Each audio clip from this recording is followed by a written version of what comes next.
ஹல்லேலூயா. இன்றைக்கு மிகுந்த மனமகிழ்ச்சியோடு கூட எல்லாரும் இந்த கிறிஸ்மஸ் கொண்டாட்டத்துக்குள்ளே நம்ம எல்லாம் இருக்கிறோம். ஒரு பிறந்த நாளை கொண்டாடுறதுனா எல்லாருக்கும் அத்தனை ஒரு மகிழ்ச்சி. பிறந்த நாள் கொண்டாட்டம் வந்தால் அதுக்கு முன்னாடியே அதுக்குரிய ஆயத்தங்கள். மகிழ்ச்சி என்பது மனுஷனுக்கு மனுஷன், மனுஷிக்கு மனுஷி வித்தியாசமாய் அது பிரதிபலிக்கிறது. எல்லாமே தன்னுடைய மகிழ்ச்சியை வெளிப்படுத்துகிறது. வானம் வெளிப்படுத்தும், பூமிக்குரிய சகல கிரியைகளும் மகிழ்ச்சியை வெளிப்படுத்துகிறது. பாருங்கள், காடுகளில் வாழுகிற மிருகங்கள், விலங்குகளாக இருக்கலாம், எல்லாமே மகிழும்போது, உள்ளத்தில் மகிழ்ச்சி வரும்போது அதனுடைய மகிழ்ச்சியின் பிரதிபலிப்பை ஏதாவது ஒரு ஆக்ஷன்ஸ் மூலமாய் அது வெளிப்படுத்துகிறது. நாமும் அப்படி தான் வெளிப்படுத்துகிறோம். அதுவும் பிறந்த நாள் அப்படின்னு சொன்னால் எல்லாருக்கும் பயங்கரமான ஒரு சந்தோஷம். பிறந்த நாளை கொண்டாட விரும்புகிற ஒவ்வொருவரும் அந்த நாளை நம்ம எப்படியெல்லாம் கழிக்கலாம், அந்த நாளை நம்ம எப்படி கழிக்கலாம், என்ன மாதிரி அதில் கேக் கட் பண்ணலாமா, இல்லை என்ன மாதிரி ட்ரெஸ் எடுக்கலாம், இல்லை எங்கே போகலாம், எந்த ஹோட்டலில் சாப்பிட்லாம், இப்படி தான் நம்ம திட்டம் பண்ணுவோம். அப்படி தான் ஆண்டவராகிய இயேசு கிறிஸ்து இந்த பூமியில் இந்த உலகம் முழுவதற்காக நமக்காக பிறந்த அந்த நாளை கொண்டாடி கொண்டிருக்கிற இந்த நாட்களுக்காக கர்த்தரை நாம் ஸ்தோத்திரம் பண்ணுவோம். ஏனென்றால் அவரை நாம் நினைவு கூறுகிறவர்கள். நாம் நினைவு கூர்ந்து தான் இதை நம்ம செய்கிறோம். இது ஒரு மகிழ்ச்சி, இது ஒரு சந்தோஷம். பிறந்தார் என்பது உலகத்திற்கே தெரியும். இந்த உலகம் முழுவதற்கும் கிமு கிபி என்று பிரிக்கப்படுவதற்கு காரணக்கர்த்தாவாய் இருந்த ஆண்டவராகிய இயேசு கிறிஸ்துவின் பிறந்த நாள் கொண்டாட்டத்தை எப்படி கொண்டாடுகிறோம் அப்படிங்கிறதுக்கு ஒரு சின்ன கதை உங்களுக்கு நான் சொல்லட்டுமா? கேட்குறீங்களா? ஒரு அருமையான தாயார், மிகுந்த பணக்கார ஐஸ்வர்ய சம்பத்துள்ள ஒரு பெண்மணி, ஒரு கணவர், அவர்களுக்கு அருமையான ஒரு குழந்தை பிறந்தது. அந்த குழந்தைக்கு முதலாவது பிறந்த நாள் வந்தது. முதலாவது பிறந்த நாளுக்கு எத்தனையோ பிறந்த நாள் கொண்டாட்டங்கள் இருக்கும். ஆனால் ஃபர்ஸ்ட் பர்த்டேயை எல்லாரும் ரொம்ப விமரிசையாக சிறப்பாக கொண்டாடுவாங்க. அப்படி தான் அவங்களும் முதல் பிறந்த நாளுக்கு அப்படியே நல்ல கார்டு எல்லாம் அடித்து எல்லாருக்கும் கொடுத்து நிறைய பேரை இன்வைட் பண்ணி ஒரு பெரிய ஹோட்டலில் அவங்க அரேஞ்ச் பண்ணியிருந்தாங்க. நிறைய பேர் வர்றாங்க. எவ்வளோ சந்தோஷமாக இருந்திருக்கும் பாருங்கள். அந்த குழந்தைக்கு எப்படிலாம் ட்ரெஸ் வாங்கியிருப்பாங்க, எவ்வளவு பணம் செலவானாலும் அவங்களுக்கு கவலையே இல்லை. இன்றைக்கி ஒரு வேளை ஏழைகளாக இருக்கிறவங்க பிறந்த நாளுக்கு ஒரு துணி கூட வாங்கி கொடுக்க முடியாமல் இருக்கிறவங்களாம் இருக்கிறாங்க. நான் அவங்க அப்படிப்பட்டவங்க இல்லை. விமரிசையாய் கொண்டாடுவதற்கு எல்லாம் ஆயத்தமாயிருச்சு. ரொம்ப அழகாக எல்லாம் டெக்கரேஷன்ஸ்லாம், அதில் எத்தனையோ தடவை வந்து அதை பார்வையிட்டு இந்த டெக்கரேஷன் இப்படி இருக்கணும் அதெல்லாம் கரெக்ஷன் பண்ணி ரொம்ப அழகாங்க டெக்கரேட் பண்ணி இருந்துச்சு. எல்லோரும் வர ஆரம்பிச்சிட்டாங்க. எல்லோரும் வந்தாச்சு. இவங்களும் தன்னை அலங்கரிச்சுக்கிட்டு அழகாக அந்த ஹோட்டலுக்குள்ளே வந்துட்டாங்க. வந்து எல்லாம் ரெடியாக இருக்குது, கேக் ரெடியாக இருக்குது, எல்லாமே ரெடியாக இருக்குது. அப்போ எல்லாரும் சரி குழந்தை எங்கே அப்படின்னு சொல்லி கேட்கும்போது அவங்க சொன்னாங்க, குழந்தை வீட்டில் இருக்கிறான், அவனை தூக்கிட்டு வரும்போது என்னுடைய ட்ரெஸ் எல்லாம் அழுக்காயிருன்றனால அவனை வீட்டில் விட்டுட்டு வந்திருக்கிறேன் அப்படின்னு சொன்னாங்கன்னா எப்படி இருக்கும்? கேக் கட் பண்ணும்போது நல்லா இருக்குமா? யாருக்கு கேக் கட் பண்ணுறாங்க? குழந்தைக்காக. அப்போ அந்த குழந்தை தான் கட் பண்ணணும். இன்றைக்கும் கிறிஸ்துமஸ் பண்டிகையை கொண்டாடி கொண்டிருக்கிற ஒவ்வொருவரும், கிறிஸ்து பிறந்தார் என்று கொண்டாட்டத்தில் திளைத்திருக்கிற ஒவ்வொருவரும் நாம் சிந்திக்க வேண்டியது என்ன? கிறிஸ்து உள்ளத்தில் பிறந்திருக்கிறாரா? என் உள்ளத்தில் நான் கிறிஸ்துவுக்கு எவ்வளவாய் இடம் கொடுத்திருக்கிறேன்? கிறிஸ்து வாழுவதற்கு எனக்குள்ள நான் எவ்வளவு இடம் கொடுத்திருக்கிறேன்? அருமையான ஒரு பாடலில் ஒரு ஸ்டான்ஸா உண்டு. காடுண்டு நரிக்கு கோழிகளும் உண்டு, கூடுண்டு பறவைகட்கு, பாடுண்டு உமக்கு மனித குமாரனே, வீடுண்டோ உந்தனுக்கு. இன்னும் ஒருவரை பாடுகிறேன். காடுண்டு நரிக்கு கோழிகளும் உண்டு, கூடுண்டு பறவைகட்கு, பா மாடுண்டு உமக்கு மனித குமாரனே வீடுண்டோ உந்தனுக்கு.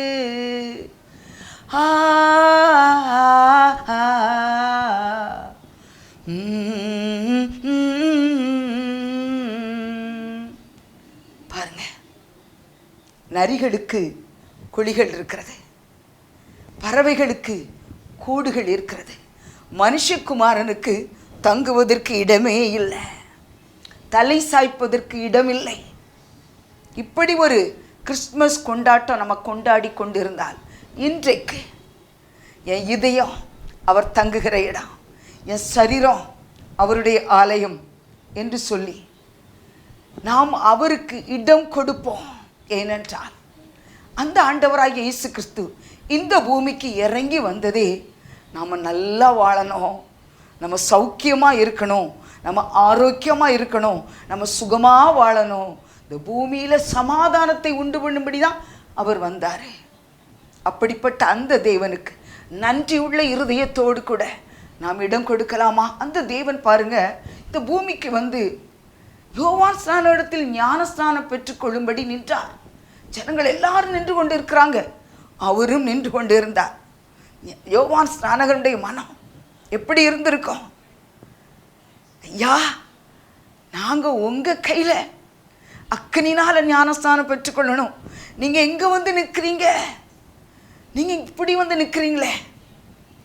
யோவான் ஸ்நானகனுடைய மனம் அப்படி தான் கேட்டுச்சு, வாய் திறந்தே கேட்டார். அப்போ ஆண்டவராக இயேசு கிறிஸ்து சொன்னார், இப்பொழுது இடம் கொடு, இப்படி எல்லா நீதியையும் நான் நிறைவேற்ற வேண்டும். அப்படி நீதியை நிறைவேற்றும்படி இந்த பூமிக்கு தரித்திரராய் வந்தார். நாம் எல்லாரும் ஐஸ்வர்யவான்களாய் வாழும்படிக்கு அவர் இந்த பூமிக்கு தரித்திரராய் இறங்கி வந்தார். அந்த இயேசு கிறிஸ்துவின் பிறந்த நாளை கொண்டாடி கொண்டிருக்கிற நம்ம எல்லாரும் தேவனுக்குள்ளாய் மகிழ்ந்து களி கூற கடவோம். அவர் உள்ள பிறந்திருக்கிறாரா? நான் அவருக்கு எப்படி இடம் கொடுத்துருக்கிறேன்? இல்லை, அந்த பிறந்தநாள் கொண்டாடுறதுக்கு அந்த அம்மா பர்த்டே பேபியை வீட்டில் விட்டுட்டு வந்துட்டாங்களே, கேக் வெட்டுறது யார்? பிறந்தநாள் அந்த பாப்பாவுக்கு தானே, அந்த குழந்தைக்கு தானே. அப்போ அந்த குழந்தை அந்த இடத்துல இருக்கணும்ல. இப்போ இயேசு இல்லாத கிறிஸ்மஸ் கொண்டாட்டம் எப்படி இருக்கும்? நல்ல அலங்காரம், வீட்டில் எவ்வளவோ ஸ்டார்ஸ், கீழ் தொடங்கி மேலே வரைக்கும் சீரியல் பல்பு, கொண்டாட்டம், நல்ல அழகா குடில்கள் எல்லாமே போட்டு இருக்கு. கண்களின் கவர்ச்சிக்காக, உங்கள் பார்க்கிறதற்காக, மற்றவர்களின் பார்வை ஈர்க்கிறதற்காக, மற்றவர்களெல்லாம் பார்த்து இது ரொம்ப அழகா இருக்குன்னு சொல்லுகிறதற்காக, எல்லா வீடுகளை விட என் வீட்டில் இருக்கிற டெக்கரேஷன் ரொம்ப அழகா இருக்குன்னு சொல்லி நீங்க பெருமிதப்பட்டு கொள்ளுகிறதற்காக இல்லை. கிறிஸ்மஸ் கொண்டாட்டம், கிறிஸ்து பிறந்திருக்கிறார், எனக்காக பிறந்தாரே, உனக்காகவும் பிறந்திருக்கிறார் என்று சொல்லி இந்த உலக ஜாதிகளுக்கும் ஜனங்களுக்கும் சொல்வதற்காக இந்த நற்செய்தியை, அந்த நல்ல செய்தியை, இந்த சமாதானத்து செய்தியை, இந்த சந்தோஷ செய்தியை இந்த பூமி முழுவதும் பரம்பி போக செய்யும்படிக்கே இந்த நாள் முன்குறிக்கப்பட்டு இருக்கிறது. இந்த நாள் முன்குறிக்கப்பட்டு, அன்றைக்கு ஒரு நாள் அருமையான ஒரு பெண் மனமகிழ்ந்தாங்க. மரியாள், ஒரு பெண்ணினுடைய மகிழ்ச்சி, ஒரு பெண்ணுக்கு கனம் கொடுத்தார் கர்த்தர். அந்த அருமையான பாத்திரத்தை கர்த்தர் தெரிந்தெடுத்தார். கன்னியின் வயிற்றில் இயேசு கிறிஸ்து பிறக்கிறார். நீங்கள் மத்தேயு எழுதின சுவிசேஷத்தை எடுத்து பாருங்க, அதில் வம்சகால அட்டவணைன்னு ஒன்று இருக்கும். அது பாருங்க, எல்லா பேருமே அவன் இவனை பெற்றான், ஆபிரகாம் ஈசாக்கை பெற்றான் என்று ஆரம்பித்து 15ஆம் வசனத்தில் மார்த்தான் யாக்கோபை பெற்றான், 16ஆம் வசனத்தில் அவளிடத்தில் கிறிஸ்து எனப்படுகிற இயேசு பிறந்தார். கன்னி மரியாளிடத்தில் கிறிஸ்து எனப்படுகிற இயேசு பிறந்தார். யாரும் அவரை பெற்று எடுக்க முடியாது, அவர் தானாக பிறக்கிறவர் என்பதை அதில் எழுதி வைத்திருக்கிறது. அப்பேற்பட்ட வல்லமையுள்ள தேவன் அவர். அந்த அம்மா அடிமை என்று ஒப்பு கொடுத்தாங்க. இதோ நான் ஆண்டவருக்கு அடிமை, அவருக்கு அடிமைங்க. அவர் என்ன வேணாலும் என்ன எப்படி வேணாலும் பயன்படுத்தட்டும். இந்த சரீரம் அவருக்கு சொந்தம். மகிமைக்கு புகழ்ச்சியாக இந்த சரீரத்தை அவர் பயன்படுத்தட்டும்னு சொல்லி, இதோ நான் ஆண்டவருக்கு அடிமை என்று அவர்கள் ஒப்பு கொடுத்ததுனால தான் இந்த சகல பூமியை ஆளுகிற சக்தி படைத்த ஆண்டவராகிய இயேசு கிறிஸ்து ஆளுகிறவராய் அவர்களிடத்தில் இருந்து பிறந்தார். ஆமென், ஹல்லேலூயா. அந்த பிறந்த மைந்தனை கையில் வச்சு தான் ஒருவேளை இந்த பாடல், இந்த ஸ்டான்ஸாவுக்குரிய அந்த லைனை அவங்க பாடியிருப்பாங்களோ அப்படின்னு சொல்லி நான் அடிக்கடி நினைப்பது உண்டு. சின்ன சிறு சூதனே என்னரும் தவமே, மன்னர் மன்னவனே உன்னத தீருவே. இப்படிதான் அவங்க பாடிப்பாங்க, சின்ன சிறு சுதனை. அப்படி பாடலோடு நம்முடைய ஆண்டவனை ஆராதிக்க நமக்கு பெற்றுக் கொடுத்த கன்னிமரியாள் அவர்கள் ஒரு கனம் பெற்ற பாத்திரம். அவர்கள் அன்றைக்கு அடிமையாய் தன்னை தாழ்த்தி ஒப்பு கொடுக்க தன்னை அவர்கள் அன்றைக்கு தன்னை தாழ்த்தி அடிமையாய் ஒப்பு கொடுத்தார்கள். நாம் இயேசுவை இன்று அனுபவிக்கிறோம். பிதாவாகிய தேவன் அவர்கள் வயிற்றில் நிழலாடினார். நிஜமான கிறிஸ்துவை நாம் தரிசித்தோம். ஆமென். நிழலாடினார், நிஜமாகிய கிறிஸ்து பிறந்தார். ஹல்லேலூயா. இதை எபிரேயர் ஆக்கியோன் ரொம்ப அழகான ஒரு வார்த்தையில் சொல்லுகிறார் பாருங்க. எபிரேயரின் புஸ்தகம் 1ஆம் அதிகாரம் 6ஆம் வசனம், தமது முதற் பேரானவரை உலகத்தில் பிரவேசிக்க செய்தபோது தேவதூதர் யாவரும் அவரை தொழுது கொள்ள கடவர்கள் என்றார். தன்னுடைய முதற் பேரான குமாரன், பிதாவாகிய தேவனுடைய முதற் பேரு, அவர் இந்த பூமிக்கு பிரவேசிக்க அனுப்புகிறார். அப்போ சொல்றாரு, தேவதூதர்களுக்கு கட்டளை கொடுக்கார். தேவதூதர்கள் எல்லாரும் அவரை என்ன செய்யணும்? தொழுது கொள்ள வேண்டும். ஏனென்றால் மனுஷ பிறப்புங்கிறது தேவதூதனோட விட அதிகமா இல்லை கம்மியா?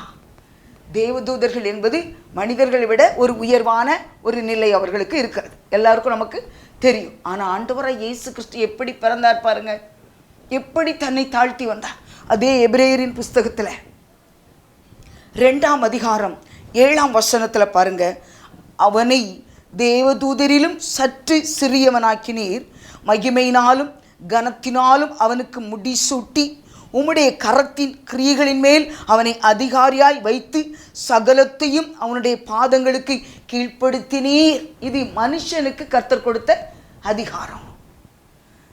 அந்தபடி ஒரு மனு குலத்தில் மனுஷனாய் தன்னுடைய முதற் பேரான குமாரனை அவர் அனுப்பினார். பிதாவுடைய அன்பு எப்பேற்பட்டதான ஒரு அன்பு!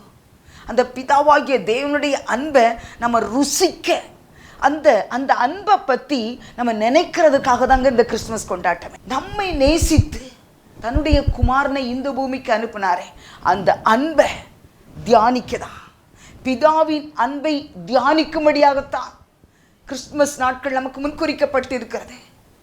இந்த அன்பை குறித்து நம்ம தியானிக்கிறோமா? முதலாவது சொன்னேன், கிறிஸ்து நமக்குள்ள பிறந்திருக்கணும்.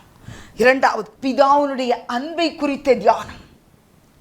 அவர் நம்ம மேலே வைத்த அன்பினால அங்கே ஒரு கட்டளை கொடுத்து தான் அனுப்புகிறார். யாருன்னா, தேவதூதர்கள் எல்லாரும் அவரை தொழுது கொள்ள வேண்டும். ஆனால் தேவதூதர்களை விட சிறியவர்களாக இருந்த மனுஷனாய், அங்கே பாருங்க, இன்னும் ஒரு இடத்துல கூட ரொம்ப அழகாக சொல்லப்பட்டிருக்கோம், தன்னுடைய மகனாக இயேசு கிறிஸ்துவை இந்த பூமிக்கு அவர் நமக்காக தந்தார். நாம் எல்லாரும் சமாதானத்தை பெற்றுக்கொள்ளணுங்கிற அந்த அன்பின் அபிஷேகத்தோடு கூட தந்தார். அந்த அன்பை தான் நம்ம தியானிக்கணும். அப்போ பிதாவுடைய அன்பை தியானிக்கிற நாட்கள் தான் இந்த நாட்கள். அவர் எப்படியா, அதே எபிரேயர் 1:3 பாருங்க, இவர் அவருடைய மகிமையின் பிரகாசமும் அவருடைய தன்மையின் சொரூபமும் சர்வத்தையும் தம்முடைய வல்லமையுள்ள வசனத்தினாலே தாங்குகிறவர். அவருடைய தன்மையின் சொரூபம், அவருக்கு ரூபம். அவருடைய சாயலாய் இந்த பூமிக்கு வந்தார். நாம் எல்லாரும் அவருடைய சாயலாய் வாழுவதற்கு நமக்கு வழி காட்டின தேவனாய் நம்ம எல்லாரும் அவருடைய சாயலாய் இந்த பூமியில் வாழ்ந்து கொண்டு இருக்கிறோம் அல்லவா? நம்ம சாயலாய் அவர் இந்த பூமிக்கு வந்தாரே. இந்த அன்பை நாம் தியானிக்கத்தான் கிறிஸ்துமஸ் கொண்டாட்டம். கிறிஸ்துமஸ் கொண்டாட்டம் கர்த்தருடைய கிருபையினால கன்னிமரியாளை நம்ம எல்லாரும் கனப்படுத்துகிறோம். மகிழ்ச்சியின் பரிமாற்றங்கள் நமக்குள்ள உண்டாகுகிறது. மரியாளோடு தேவதூதன் பேசுகிறார்.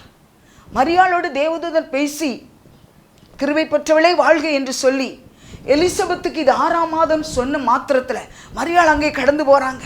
அப்போ மரியாளும் எலிசபெத்தும் அங்கே பேசும் பொழுது வயிற்றிலிருந்த பிள்ளைக்குள்ளே இருந்து களிப்பும் மகிழ்ச்சி உண்டாகிறது. இதை எதை காண்பிக்கிறது? இந்த உலகம் முழுவதற்கும் மகிழ்ச்சியை தருகிற ஒரு வித்து மரியாளுக்குள்ளாய் வைக்கப்பட்டு இருக்கிறது. மரியாளுக்குள்ளாய் அந்த மகிழ்ச்சியின் வித்து, சமாதானத்தின் வித்து, பிதாவாகிய தேவன் அந்த வித்தாய் நிழலாடினார் அல்லவா? அதை சுமந்த மரியாள் எலிசபெத்தை போய் வாழ்த்தின பொழுது அவளுடைய வயிற்றில் இருந்த பிள்ளை களிப்பாய் துள்ளுகிறது. 2 பேருக்கும் இடையில புனித தொடர்புகளை அது உண்டாக்கினது. இப்படித்தான் கிறிஸ்துவின் பிறப்பு என்பது புனிதமான உறவுகளை நமக்கு புதுப்பித்து கொடுக்கிறது. அவர் மூலமாய் அநேக உறவுகள் நமக்கு கிடைக்கிறாங்க. அந்த தொடர்புகள் ஒவ்வொன்றும் கிறிஸ்துவனுடைய நாம மகிமைக்கென்று இந்த பூமியில நம்மை சாட்சியாய் நிறுத்துகிறது. ஹல்லேலூயா! சாட்சியாய் நிறுத்துகிறது. முதற்பேரான குமாரனை பெருமளவும் இந்த மாதிரி நீங்க பாருங்க, லூக்கா 2ஆம் அதிகாரம் 7ஆம் வசனத்துல, லூக்கா 2ஆம் அதிகாரம் 7ஆம் வசனம், அவள் தன் முதற்பேரான குமாரனை பெற்று சத்திரத்திலே அவர்களுக்கு இடம் இல்லாதிருந்தபடியினால் பிள்ளையை துணிகளில் சுற்றி முன்னணையிலே கிடத்தினாள். சத்திரத்தில் பிள்ளைக்கு இடம் இல்லை. சத்திரத்தில் பிள்ளைக்கு இடம் இல்லைங்க. சரித்திரத்தை மாற்றின சரித்திர நாயகனாம் ஆண்டவராகிய இயேசு கிறிஸ்து படுப்பதற்கு சத்திரத்தில் இடமில்லை. அதனால தான் அந்த ஒரு ஸ்டான்ஸா நான் உங்களுக்கு பாடி காமிச்சேன். காடுண்டு நரிக்கு கோழிகளும் உண்டு, கூடுண்டு பறவைகட்கு, பாடுண்டு உமக்கு மனித குமாரனே வீடுண்டோ உந்தனுக்கு.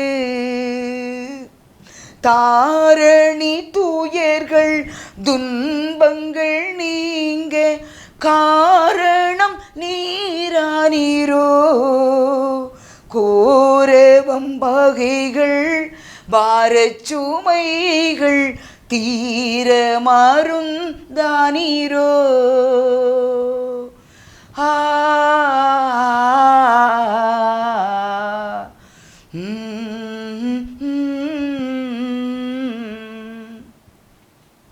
எல்லாருக்கும் தெரியும் இயேசு பிறந்துட்டார். ஆனால் பிறந்ததுனால நமக்கு கிடைத்த நன்மைகள் என்ன, நமக்கு கிடைத்த ஆசீர்வாதங்கள் என்ன?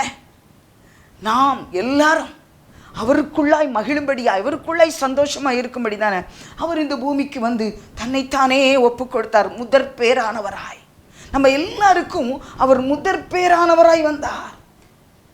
ரோமரின் புஸ்தகம் 8ஆம் அதிகாரம் 29ஆம் வசனம், தம்முடைய குமாரன் அநேக சகோதரருக்குள்ளே முதற் பேரானவராய் இருக்கும் பொருட்டு தேவன் எவர்களை முன் அறிந்தாரோ அவர்களை தமது குமாரனுடைய சாயலுக்கு ஒப்பாய் இருப்பதற்கு முன்குறித்தார். எதற்காக முன்குறித்திருக்கிறார்? நம்மை அவருடைய சாயலுக்கு ஈக்குவலாக இருக்கிறதற்கு, அவரை போலவே நாமும் இருக்கிறதற்கு. தாயை போலவே பிள்ளை, நூலை போலவே சேலை அப்படின்னு சொல்லுவாங்க இல்லையா?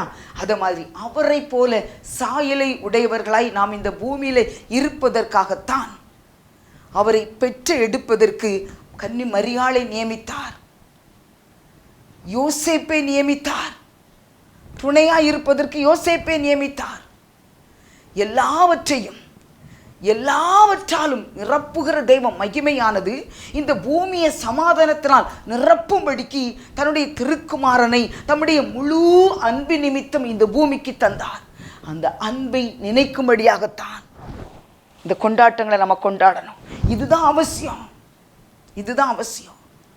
தேவதூதர்கள் அவரை பணிந்து கொள்ள கடவர்கள் என்று சொல்லி தேவதூதர்களுக்கு ஒரு கட்டளை கொடுத்தார். எப்பொழுதும் பாருங்க, நமக்கு ஒரு கிருபை கிடைச்சிருக்கு.